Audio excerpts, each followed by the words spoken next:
Vamos lá, pessoal. Continuando, então, falando sobre as circunstâncias judiciais. Eu lembro a vocês que quando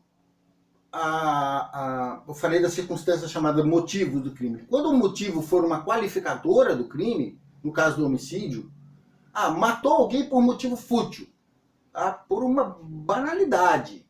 Pediu um copo de cerveja num bar, pediu pro cara, me dá um copo de cerveja. O sujeito, não dou cerveja, não vou te dar cerveja. Ele tirou uma arma e matou o sujeito porque ele não deu um copo de cerveja. Motivo fútil, né? Bobo, banal.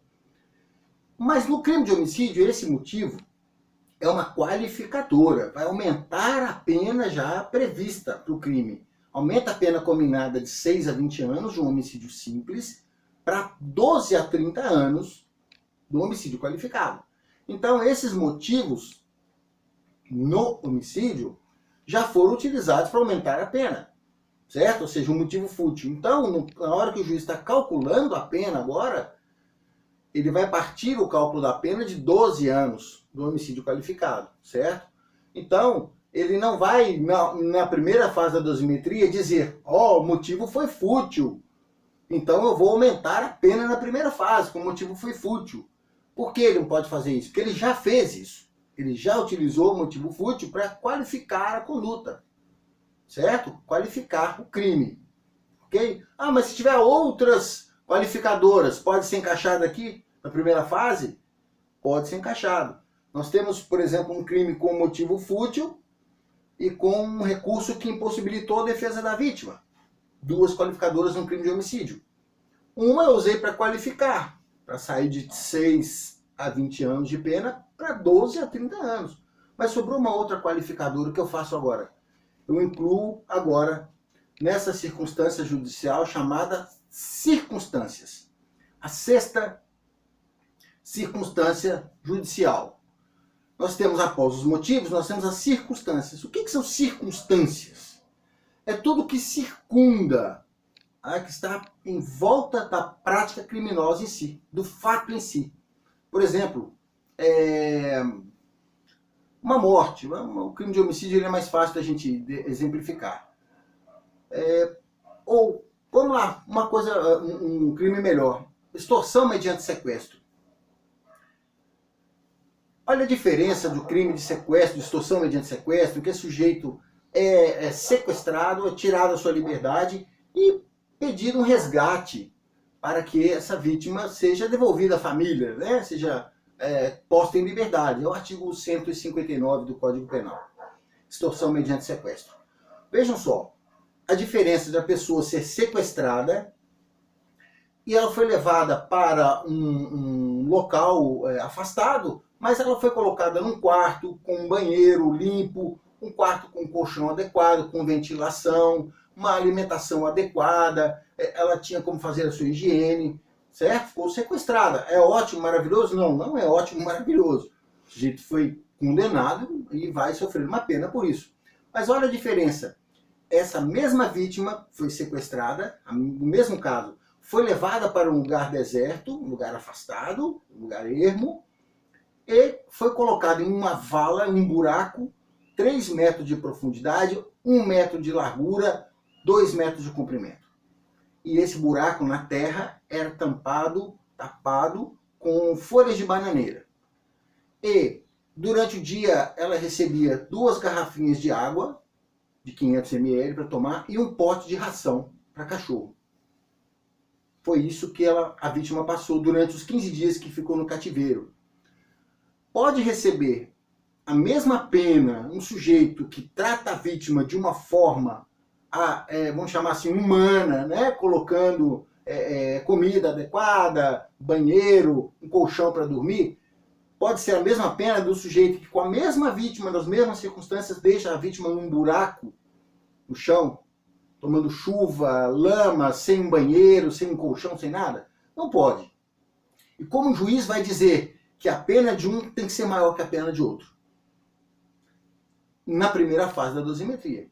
Ele vai verificar aqui e vai dizer as circunstâncias foram desfavoráveis ao réu, porque ultrapassam a normalidade daquela conduta, certo? tudo que for valorado negativo aqui é porque passou do normal da conduta. Ah, circunstância do crime, né? Favorável e desfavorável. Pode ter circunstância favorável ao réu, porque só está falando de desfavorável, ou neutra se nada for apurado. Pode ser, a circunstância pode ser favorável ao réu? Olha, pode, desde quando a prática criminosa traga alguma coisa boa para o réu, porque é difícil, né? Eu nunca vi circunstância favorável para o réu, mas tecnicamente é possível, ok? Sétima circunstância judicial é as chamadas consequências. Consequências do crime. Vejam só. Pessoal, quando falo em consequência, não é a consequência natural da conduta delituosa. A consequência natural é o resultado do crime. Olha, as consequências foram graves porque a vítima morreu. Crime de homicídio. Não é a consequência grave a morte do crime de homicídio. É a consequência natural. Certo? Consequência natural daquele crime. O sujeito está sendo condenado agora porque ele matou alguém. Então, as consequências que são valoradas na primeira fase são aquelas consequências adicionais que ocorrem decorrentes da prática criminosa. Vamos lá, exemplo do homicídio novamente. Depois eu posso dar um exemplo do furto. O sujeito foi morto. Né? A vítima morreu. A vítima era um estudante de 17 anos. Tá? Não tinha filhos, morava com os pais, tinha mais 2 irmãos. Um estudante de 17 anos. Ok? Certo. Vejam só. Imaginemos que essa mesma vítima, agora estudante de 17 anos, agora seja pai de 2 filhos. Pai de 2 filhos. A mãe, uma adolescente de 15 anos de idade. Não trabalha, dependia única e exclusivamente do trabalho desse adolescente de 17 anos. Olha como a consequência agora é bem mais grave do que simplesmente o estudante de 17 anos. O primeiro caso. Aqui nós temos uma consequência adicional. A consequência natural, a morte. Consequência adicional. Consequência adicional é que a mãe dos 2 filhos vai passar uma dificuldade maior ainda. A consequência vai ser pior, porque tem uma mãe e tem 2 filhos para criar, certo? Então são consequências adicionais. O crime de furto. Desculpe. O crime de furto. O sujeito entra numa residência e furta uma televisão. Levou uma TV, um computador ou coisa parecida. Ok. Estava lá a televisão. Agora, o sujeito entra numa residência da dona fulaninha e furta a televisão, um aparelho de DVD, um computador que ela tinha lá. Mas ela utilizava isso tudo para dar aulas. Ela era professora particular de línguas, certo? Ela tinha os seus alunos e ela utilizava os vídeos, o computador e a televisão para dar aula para os seus alunos. E agora ela não pode mais dar aula, ministrar as suas aulas por conta do furto que aconteceu. Porque o vagabundo levou a televisão, levou o computador, ou seja, deu uma consequência adicional para ela. Não foi só a perda natural, né, do crime de furto, a perda do seu patrimônio. Foi também uma consequência adicional, que foi o quê? Não poder continuar dando suas aulas. Certo? Então, consequências do crime. São essas consequências adicionais, certo? Que o juiz vai valorar na hora do cálculo da pena da primeira fase. A 8ª circunstância judicial, pessoal, é chamado comportamento da vítima. Comportamento da vítima significa a vítima contribuiu de alguma forma para a prática criminosa? Como? Podem me perguntar, professor Zupo, por acaso vítima sai contribuindo aí com prática criminosa? Por favor, cometa um crime contra mim, cometa um crime contra mim. Não. Mas tem caso que parece que a vítima pede para que aconteça um crime contra ela. Né? Um exemplo simples. A vítima para num posto de gasolina, na beira de uma estrada qualquer, e deixa seu carro aberto com a chave na ignição. Aberto, chave na ignição, o meliante passa, olha a situação, fala, é só entrar e dar a partida. E realmente entra, dá a partida no carro. Sem nenhum obstáculo para isso. e furta o veículo do sujeito. Vai ser condenado? Vai ser condenado. Furtou o veículo, certo? Vai ser condenado. Porém, na dosimetria da pena, o juiz pode dizer, olha, houve um comportamento da vítima que contribuiu para a prática criminosa, certo? Contribuiu para a prática criminosa.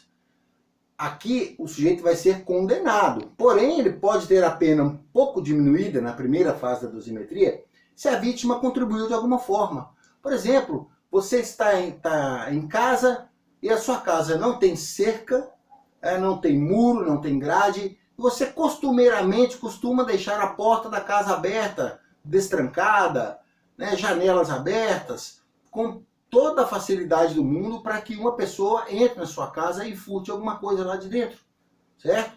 Então o furto nessas circunstâncias pode ser considerado o comportamento da vítima, diminuir um pouco a pena. Não significa absolver o réu. Aqui nós estamos calculando uma pena, já condenamos, o juiz já condenou, certo? Agora, somente estamos calculando a pena. No caso, o comportamento da vítima, se a vítima ajudar de alguma forma, né, promover de alguma forma uma facilidade para a prática criminosa, o juiz pode, na primeira fase da dosimetria, diminuir um pouco a pena, certo? E quanto é que o juiz vai dar de valor para cada circunstância dessas que estão aqui? O juiz, normalmente, hoje nos tribunais, o juiz tem dado 1/8 de pena para cada circunstância dessa desfavorável.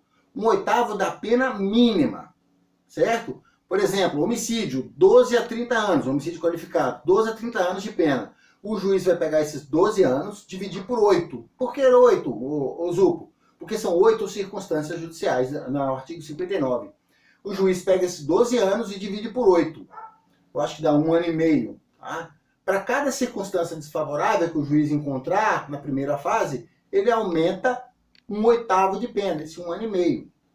Ele vai partir o cálculo da pena mínima, certo? A pena mínima combinada. No caso do homicídio, 12 a 30 anos, começamos o cálculo, então, por 12 anos. Vamos avaliar todas as circunstâncias judiciais. Suponhamos que tenha 2 circunstâncias judiciais desfavoráveis na primeira fase, certo? Então, o juiz vai aumentar 1 ano e meio para cada circunstância desfavorável. Então, 1 ano e meio vezes tem 2 circunstâncias desfavoráveis. Suponhamos culpabilidade, tá? Consequências do crime de homicídio foram considerados desfavoráveis. 2 circunstâncias judiciais desfavoráveis. Então, cada circunstância judicial no crime de homicídio qualificado vale 1 ano e meio. Então o juiz vai avaliar a primeira fase da dosimetria em 15 anos de reclusão. Por quê? Vai pegar os 12 anos da pena mínima, sempre se começa o cálculo pela pena mínima. 12 anos, mais as 2 circunstâncias judiciais de 1 ano e meio cada, que dá 3 anos. Mais os 12, 15 anos vai ser a chamada pena base, de 15 anos de reclusão, com base nessas 8 circunstâncias judiciais que ele avaliou, ok? Em seguida, a gente vai fazer um outro vídeo sobre um resumão dessa primeira fase e já começar a falar sobre a segunda fase da dosimetria, ok? Um abraço!